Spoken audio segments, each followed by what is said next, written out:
forêt, pour moi, c'est ce qu'on a ici, c'est-à-dire beaucoup de plantes qu'on voit très bien et énormément d'animaux qu'on ne voit pas.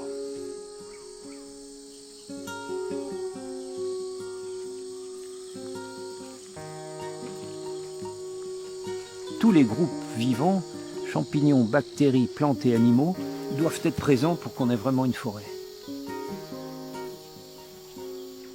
Alors, évidemment, il y a des grandes plantes, donc ça structure la forêt. Mais les grands arbres ne suffisent absolument pas pour définir une forêt. Il faut tout le reste. Alors ici, on est gâté, il y a vraiment tout.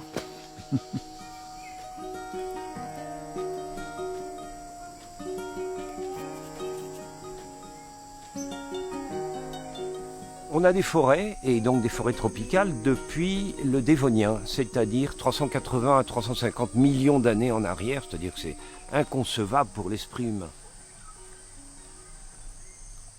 Si on remonte encore plus loin, on a la surprise de constater que ce n'est pas les plantes qui sont apparues en premier, c'est les animaux. C'était des animaux aquatiques, marins, et ils mangeaient des bactéries.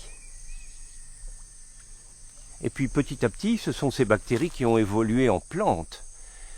Et l'apparition des plantes, ça a été quelque chose de décisif parce que comme ça enrichit l'atmosphère en oxygène, ça a permis à la vie terrestre de se manifester.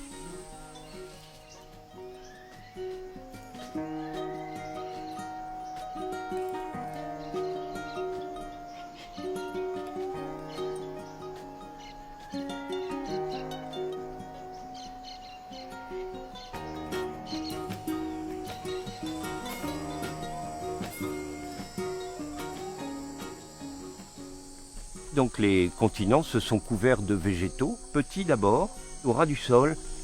Seulement dès qu'il y en a un qui monte, les autres sont obligés d'en faire autant, sinon elles se retrouvent à l'ombre.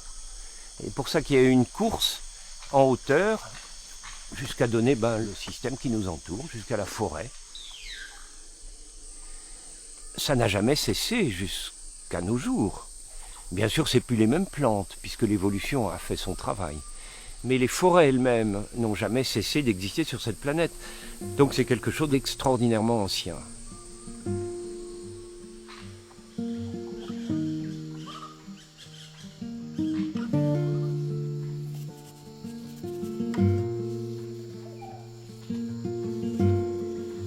C'est une bonne question de se demander quelle est la principale différence entre les plantes et les animaux. Évidemment, il y a des quantités de différences. Mais on peut se demander quelle est la plus importante. Mon avis, c'est que la différence essentielle qui contrôle toutes les autres, c'est la manière de se nourrir. Un animal, il se déplace et il va à la recherche de sa nourriture.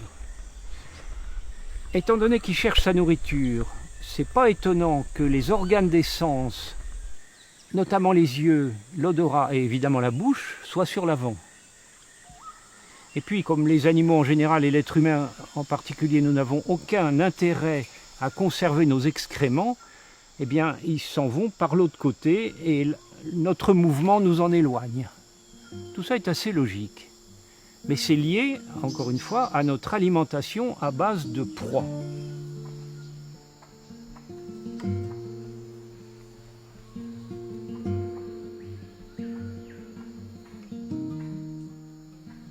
Comprenez qu'une plante, c'est pas du tout comme ça qu'elle se nourrit. La plante, elle est nourrie par l'énergie solaire. Elle reçoit directement l'énergie solaire sur ces capteurs solaires que sont les feuilles.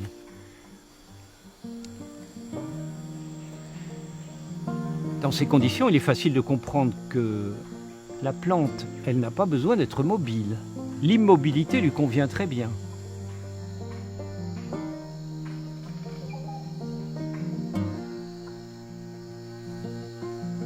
Mais les arbres étant immobiles, ils ont besoin du vecteur animal.